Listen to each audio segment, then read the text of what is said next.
morning, Willow class, and welcome back to our second English lesson. And we are focusing on the poem The Lion and Albert. Now, yesterday I asked you to focus on these 5 images and to come up with a prediction of what the story or the scenario is. And we had some really good responses, and I do think some of you read a little bit ahead, but it doesn't matter. Today we are going to read the whole poem, okay? We're going to focus on key vocabulary, okay, and more particular, unfamiliar vocabulary, so some words that we don't necessarily recognise. As we said yesterday, this poem is quite informal and there's a lot of slang, so sometimes it's quite hard to get that kind of northern accent, but also to understand what some of the words mean, so we're going to pull all of those apart today, okay? So we read up to yesterday the end of the yellow section, okay, and we actually found out that the family had gone on a trip to the zoo for Albert's birthday with his mum and dad, and they'd gone to the lion cage and they were just having a little look at the lion, and it was all sleepy and tired, which Albert thought, that's a bit strange, so he poked the lion in its ear with a stick, and then we stopped there. So we're going to read a little bit more today, okay? So we're going to start from the green section here. So you could see that the lion didn't like it, for giving a kind of a roll. He pulled Albert inside the cage with him and swallowed the little lad whole. Then Pa, who had seen the occurrence and didn't know what to do next, said, "Mother, yon lion's at Albert." And Mother said, I am vexed." Then Mr. and Mrs. Ramsbottom, quite rightly when all's said and done, complained to the animal keeper that the lion had eaten their son. The keeper was quite nice about it. He said, "What a nasty mishap. Are you sure that it's your boy he's eaten?" Pa said, "I'm sure, there's his cap." The manager had to be sent for. He came and said, "Oh, what's to do?" Pa said, "Yon lion's at Albert, and him in his Sunday clothes too."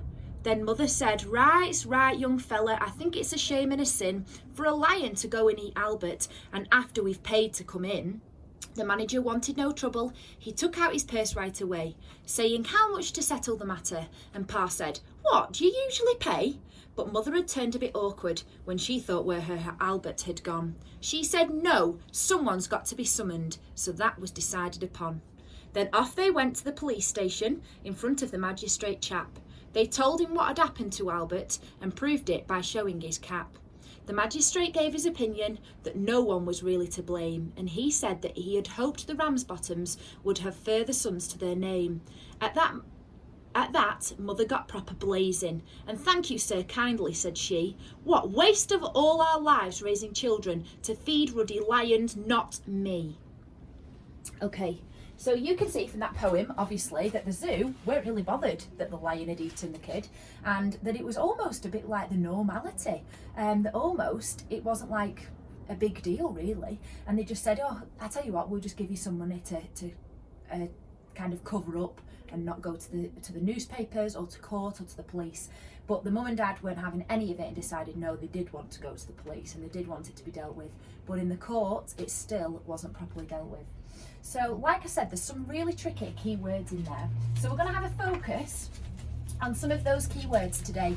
And I've pulled some out, and hopefully whilst you were reading along or listening along to my reading of the poem, some of you might have also done the same and highlighted some words. So some of the words I have got, I'll pop on here. So we've got the word vexed. We've got the word mishap. Ferocious. Now some of these might not be unfamiliar, some of these you might have heard of and you might know, but it's just to develop our language and get even better with our vocabulary. So we've got summoned, blazing, famous and somnolent, okay? So we have got these 7 words, and what I would like you to do is either use these 7 words or use 7 of your own words, okay? So find any words that you quite like or that you don't necessarily know the meaning of. I would advise that it's easier if you pick adjectives or verbs, okay? Because you need to be able to find synonyms and antonyms of them, okay? Now, we have done these before. There's a Word document posted below this video, and the Word document is the vocabulary chart that we have done, okay? On the activity plan, it tells you, red group, for example, I want you to pick 2 words, and then blue group, I want you to complete the whole sheet, okay? You can either just keep a copy of this in your folder or stick it in your book. It's completely up to you. If you can't print anything out, then write the word and have a go at just following the criteria and do it underneath in your book, okay? So the first thing on this chart is the word, okay? So we have to write the word, and you can see there's an example below which says flicker. Then have you heard it before? Yes. If you put no in there, it doesn't matter. It just means that you leave that box blank, okay? If you have heard it before, you just tell me where you've heard it. Then I'd like you to put the word into a sentence. So the lamp in my bedroom flickers, okay? Then we've got synonyms and antonyms. Now, if you remember synonyms, what does that mean?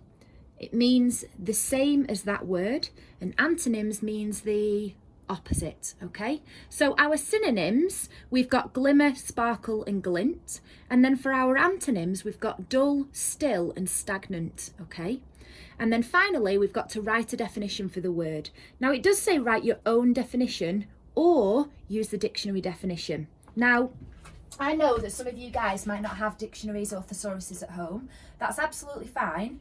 You know that online, we use it quite a lot in class, we've got Word Hippo. So if you type wordhippo.com into the search bar, it'll come up with your page where you can get synonyms, antonyms, definitions, other words that mean the same thing. You can get all sorts on that website, and it's really good, as you know. So please use that, okay? So that's the activity that I want you to do today, and I look forward to seeing these charts complete.